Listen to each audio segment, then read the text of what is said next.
नमस्कार, मैं हूँ रुचि शर्मा। वेब3 की तमाम बड़ी खबरें लेकर हाजिर हैं हम।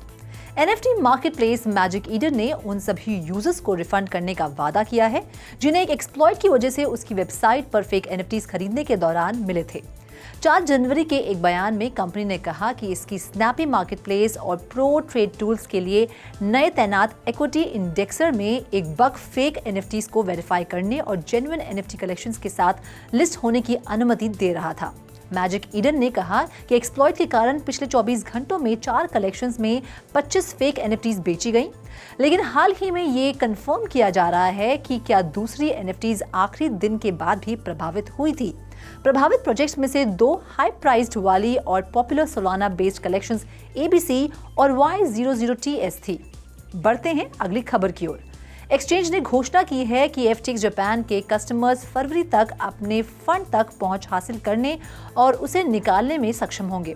हालांकि इसकी ग्लोबल पेरेंट कंपनी नवंबर में कोलैप्स हो गई थी। FTX जापान कंटेजन से बच गया था क्योंकि सैम बैंकमैन-फ्रीड ग्रुप से अपने कस्टमर फंड्स को अलग करने के लिए कड़े लोकल लॉज की जरूरत थी। FTX जापान ने एक ब्लॉग पोस्ट के माध्यम से घोषणा की कि उसने अपने यूजर्स को रिफंडिंग की दिशा में प्रयास शुरू कर दिया है।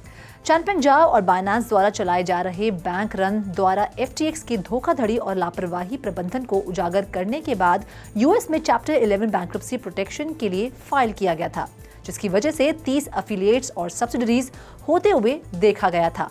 बाकी अहम खबरों के लिए करते हैं विशाखा का रुख। Over to you Vishakha.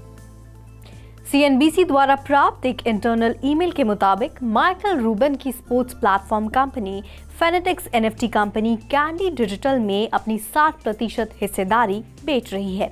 Email के अनुसार फेनेटिक्स, जिनके पास पहले कैंडी डिजिटल का मेजॉरिटी शेयर था, गैलेक्सी डिजिटल के लीड वाले एक इन्वेस्टर ग्रुप को अपना इंटरेस्ट बेचेंगे, जो कि माइक नोवोग्राड्स के नेतृत्व वाला क्रिप्टो मर्चेंट बैंक है, जो दूसरे ओरिजिनल फाउंडिंग शेयर होल्डर थे। हालांकि फेनेटिक्स ने इस पर किसी तरह के कमेंट से मना कर दिया है। बढ़ते हैं अगली खबर की ओर। Web3 यूजर्स को हाई क्वालिटी इमेजेस और वीडियोस तक एक्सेस प्रोवाइड करने के लिए पॉलीगॉन नेटवर्क पर ऑपरेटिंग एक स्ट्रीमिंग एप्लीकेशन सेवेज ने इलेक्ट्रिकल गैजेट्स के लीडिंग प्रोड्यूसर सैमसंग के साथ हिस्सेदारी की है। ट्विटर पर एक स्टेटमेंट में स्ट्रीमिंग प्रोटोकॉल ने कहा कि कंपनी के साथ इसका कोऑपरेशन करंटली प्रोवाइड किए जाने वाले Web3 सॉल्यूशंस को बढ़ाने में मदद करेगा। सैवेज का दावा है कि इसका smart TV app IRL display के सीमलेस इंटीग्रेशन में सहायता करने में सक्षम है। इसके अलावा ऐप राइट्स मैनेज कॉन्ट्रैक्ट्स द्वारा प्रोटेक्टेड है, जो मेटा डेटा में इंटीग्रेट है और इसकी वजह से इसमें 25 मिलियन से ज्यादा हाउसहोल्ड्स तक पहुंचने की क्षमता है। इसके अलावा ये कस्टमर्स को किसी भी मार्केटप्लेस से हाई क्वालिटी अपलोड्स तक एक्सेस करने की क्षमता देता है। जैसा कि सैवेज द्वारा किए गए सबसे रीसेंट पोस्ट में कहा गया है कि इन अपलोड की मैक्सिमम साइज 8K है। दूसरी तरफ blockchain powered streaming app Samsung की दुनिया भर में बड़े पैमाने पर ऑडियंस तक पहुंच होगी। Over to you Sandeep. एक एनोनिमस DeFi यूजर के फिशिंग अटैक के शिकार होने से GMX में $3.4 मिलियन का नुकसान हुआ, जो डिसेंट्रलाइज्ड ट्रेडिंग प्रोटोकॉल GMX का नेटिव टोकन है। टोकन तब ओपन मार्केट में बेचे गए थे।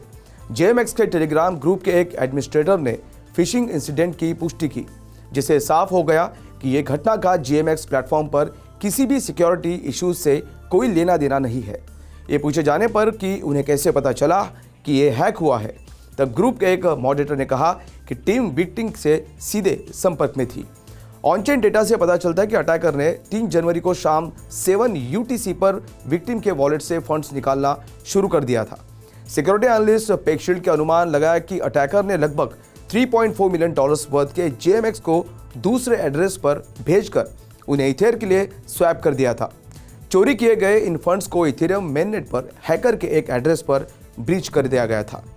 बढ़ते अगली खबर की ओर। मेटावर्स को सीधे व्यूअर्स के लिविंग रूम्स में लाने के लिए साउथ कोरियन टेक दिग्गज LG इलेक्ट्रॉनिक्स ने घोषणा की है कि उसने क्लाउड बेस्ड टेक्नोलॉजी प्लेटफॉर्म और बीट और इंटीग्रेटेड म्यूजिक, गेमिंग और Web3 इकोसिस्टम बनाने वाली कंपनी पिक्सेल लिनक्स के साथ मिलकर काम किया है। कोलैबोरेशन व्यूअर्स को अपने LG TV के जरिए इंटरकनेक्टेड वर्चुअल वर्ल्ड्स, कॉन्सर्ट्स और आर्टिफिशियल इंटेलिजेंस मल्टीप्लेयर गेम्स को एक्सप्लोर करने की अनुमति देता है, जिससे कंज्यूमर्स के लिए मेटावर्स में इंटरैक्ट करना आसान हो जाता है। कॉइन टेलीग्राफ को भेजे गए 4 जनवरी के प्रेस रिलीज के अनुसार users super high fidelity interconnected virtual worlds और वर्चुअल कॉन्सर्ट्स और एआई जनरेटिव मल्टीप्लेयर गेम सहित एक्सपीरियंसेस का इस्तेमाल करने में सक्षम होंगे। दिसंबर 2022 में कॉइन टेलीग्राफ ने बताया कि डिजिटल एंटरटेनमेंट, ब्लॉकचेन और गेमिफिकेशन कंपनी एनिमोका ब्रांड्स ने लॉस एंजलिस बेस्ड पिक्सेलिनिक्स में मेजॉरिटी स्टेक सिक्योर कर लिया है। तो आज के लिए बस इतना ही। ऐसी वेब3 से जुड़ी सभी खबरों को लेकर हम आपसे फिर मिलेंगे। देखते रहिए 3.0 TV।